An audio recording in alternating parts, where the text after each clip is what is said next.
सूर्याय नमो नमः। ओम भास्कराय नमो नमः। ओम सूर्याय नमो नमः। हे सूर्यदेव, आप सभी को अपनी शक्ति और ऊर्जा प्रदान करें। जिस तरह आपकी चमक पूरे विश्व में व्याप्त है, उसी तरह प्रत्येक मनुष्य को अपना चमक, अपनी दीप्ति दे। ऐसी अभिलाषा के साथ सूर्य षष्ठी व्रत की आप सभी को हार्दिक शुभकामनाएं। मित्रों, भाद्रपद शुक्ल पक्ष की षष्ठी तिथि के दिन सूर्य षष्ठी व्रत पड़ता है। आज सूर्य षष्ठी व्रत है। इस दिन को सूर्य षष्ठी या ललिता षष्ठी भी कहा जाता है। सूर्य षष्ठी व्रत पर सूर्य देव की उपासना की जाती है। पुराणों में भी इस बात का महत्व बताया गया है। जो व्यक्ति इस दिन के व्रत को करता है, वह भगवान सूर्य को प्रसन्न करता है। उसके तेज में कई गुना वृद्धि होती है और वह निरोग होता है। इस दिन गंगा स्नान का भी विशेष महत्व है। सूर्य षष्ठी व्रत को उन लोगों के लिए बेहद महत्वपूर्ण बताया जाता है जिन्हें त्वचा और शारीरिक दुर्बलता की शिकायत है। इस व्रत की महत्वपूर्ण बात होती है कि इसमें पारण के बाद भी उस दिन नमक का सेवन नहीं किया जाता। भाद्रपद माह की शुक्ल पक्ष में षष्ठी तिथि के दिन यह व्रत रखना उत्तम माना गया है। इसके लिए व्रती को एक दिन पूर्व से सामान्य भोजन करना होता है। इसके बाद व्रत वाले दिन सुबह जल्दी उठकर स्नान आदि करके सूर्य देव को शुद्ध मन से जल अर्पित करना होता है। इसके साथ ही साधक की भक्ति भाव से उपासना प्रारंभ हो जाती है। इस दिन आपका व्रत शुरू हो जाता है। भगवान सूर्य को अर्घ्य देने के अलावा धूप, दीप, कपूर, लाल पुष्प आदि से उनका पूजन अर्चन करना चाहिए।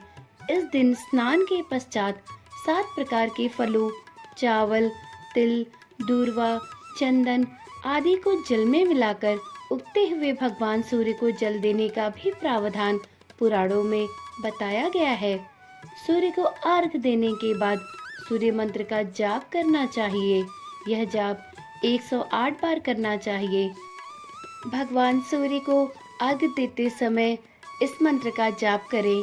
ओम घृणी सूर्याय नमः अथवा ओम सूर्याय नमः। बताया जाता है कि सूर्य देव को लाल रंग से विशेष स्नेह है।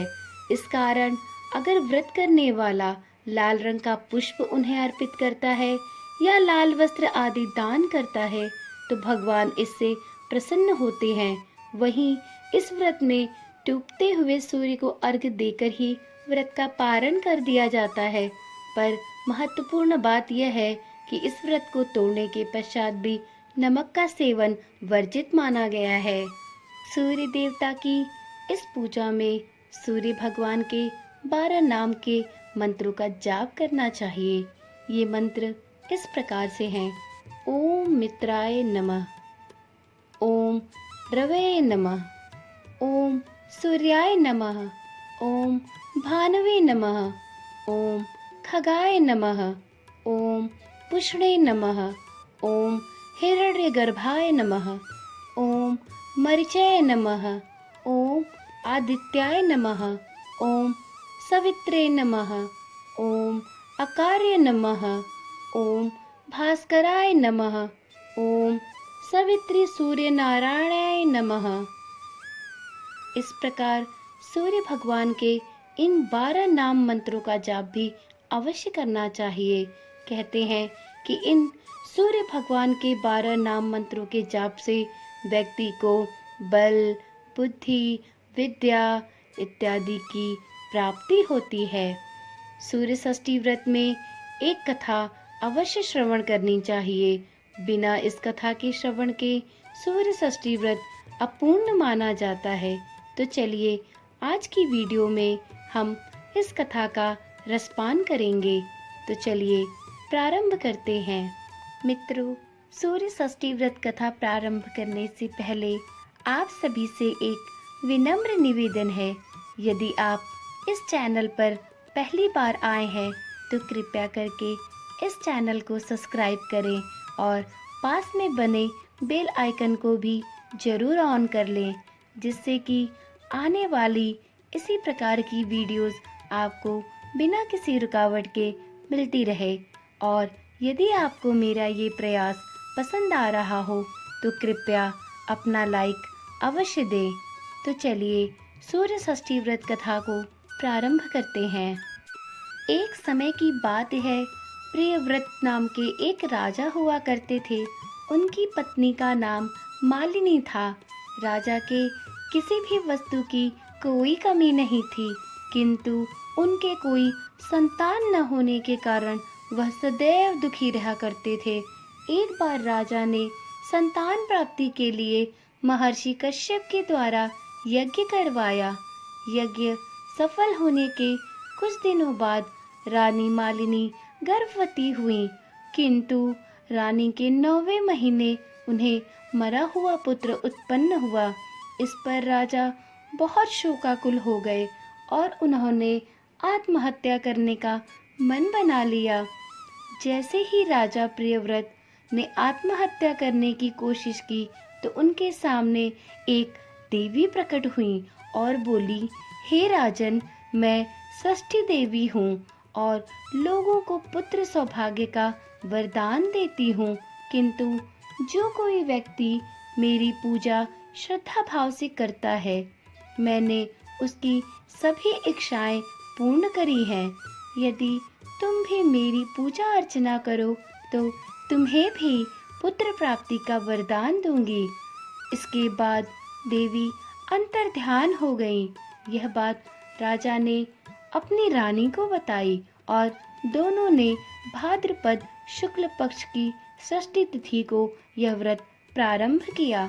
कुछ दिनों बाद रानी मालिनी पुनः गर्भवती हुई और 9वें महीने बाद रानी ने एक सुंदर पुत्र रत्न को जन्म दिया। तब से लेकर आज तक इस पावन व्रत को स्त्रियां पुत्र प्राप्ति और उसकी दीर्घायु की कामना के लिए करती हैं। अतः भाद्र पक्ष माह की शुक्ल पक्ष की षष्ठी तिथि सूर्य छठी व्रत के लिए बहुत ही पुण्यकारी मानी जाती है। मित्रों, आज के दिन जो भी महिलाएं अपने पुत्र की दीर्घायु अथवा पुत्र की प्राप्ति के लिए यह व्रत रखती हैं, उन्हें भगवान सूर्य की कृपा अवश्य प्राप्त होती है। तो एक बार प्रेम से बोलिए, ओम सूर्याय नमो नमः। जिस प्रकार सूर्य भगवान ने प्रियव्रत और उनकी पत्नी मालिनी की गोद भरी, वैसे ही सूर्य भगवान उन सभी माताओं की गोद भरे जिनकी गोद अभी तक सूनी है। इसी मनोकामना के साथ आज की वीडियो यहीं पर समाप्त करती हूँ। चलिए कल फिर मिलते हैं एक नई वीडियो के साथ।